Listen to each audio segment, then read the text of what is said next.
The blueprint for HAARP, High Frequency Active Auroral Research Program. What does HAARP do?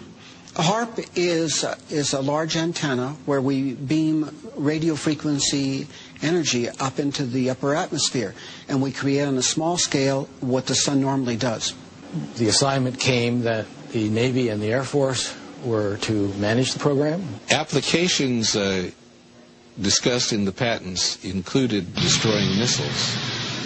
Communications, control, and disruption were included.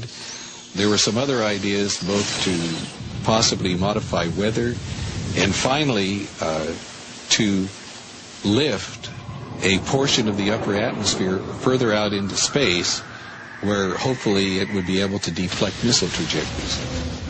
In 1983, I did radio tomography with 30 watts, looking for oil in the ground. I found 26 oil wells over a 9-state area, and 100% of the time was accurate with just 30 watts of power beaming straight into solid rock. HAARP uses 1 billion watts beamed straight into the ionosphere for experiments. Picture these strings on the piano as layers of the earth. Each one has its own frequency.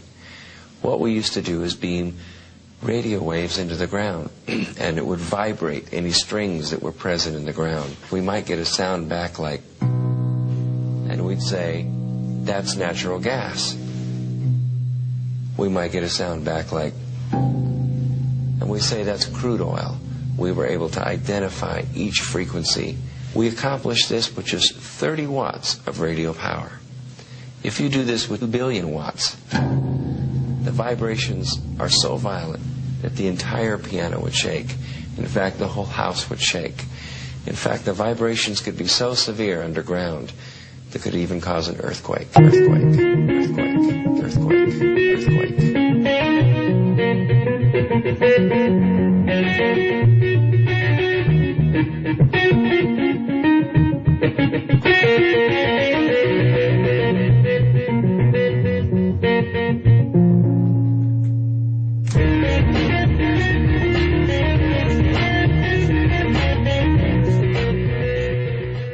HAARP can create some of the effects that the sun creates that are similar to the aurora borealis. HAARP can paint designs in the sky, if you will. You know, it can take the beam and move it in any pattern that the scientist who's doing an experiment might want to do.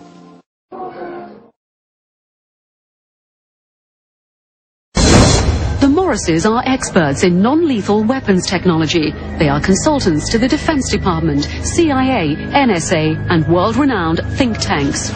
The technology necessary to project three-dimensional images to a point in space requires no new breakthroughs in science. We have the technology now. Overall, the non-lethal weapons development program is aimed at giving our military options between talking and shooting. Specific system development we really can't talk about.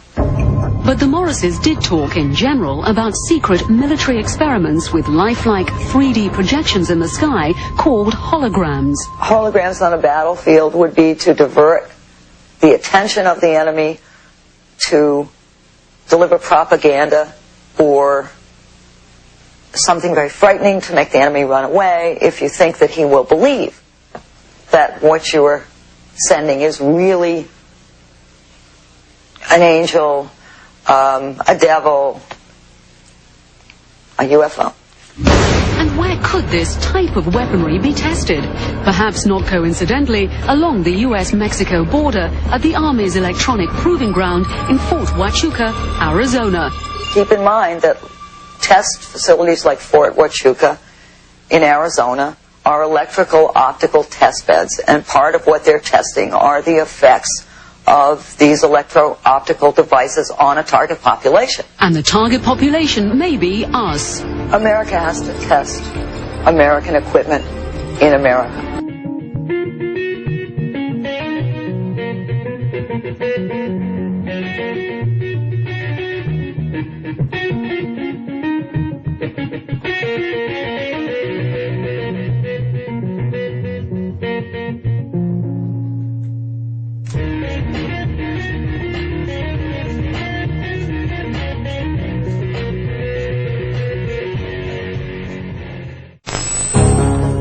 The ultimate weapon in the info war would be so secret, so invisible, so undetectable, you would never know your mind was under attack.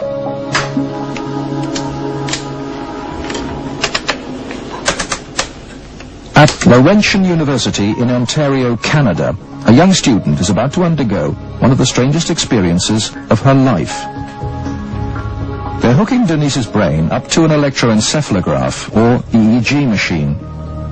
For 30 to 40 minutes, this will monitor her brain waves, while these electric coils attached on either side of her head will immerse her brain in an electromagnetic field.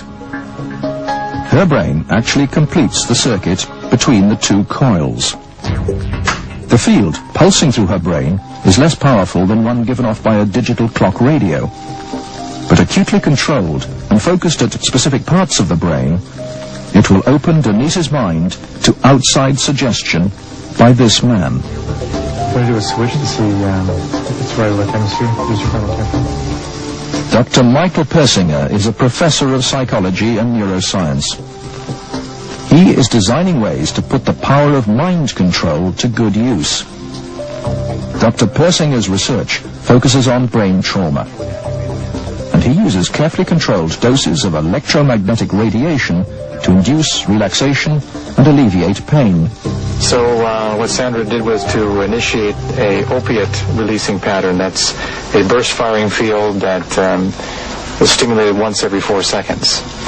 And that produces relaxation and a very pleasant sensation. Similarly, using the appropriate field, we can induce fear and apprehension, but clearly that would be unethical in that setting. Dr. Persinger's tests suggest that carefully programmed electromagnetic frequencies can tap into individual brains and influence people's emotions. The cognitive processes of the human brain are really quite simple. And if you understand how they work, you can make entire populations think and decide the manner in which you wish. Many experts are skeptical of such an Orwellian scenario, but Persinger thinks the implications are chillingly real. Suppose you generate a field that produces fear, fundamental fear, in large numbers of people. And then, over the television, more traditional way, as you say, the reason we're having this fear is because of this particular group. And now you start to move the population believing in a direction that you wish. To influence 250 million people, the equivalent of the entire population of the United States, may not be that difficult. According to Dr. Persinger, we already have the technology, satellites and television and radio transmitters. Mind control may already be happening. We know the mysterious PSYOPs plane can beam persuasive sounds and pictures into people's television sets. Will it someday beam disturbing frequencies directly into the mind? Mind control will be the ultimate non-lethal weapon.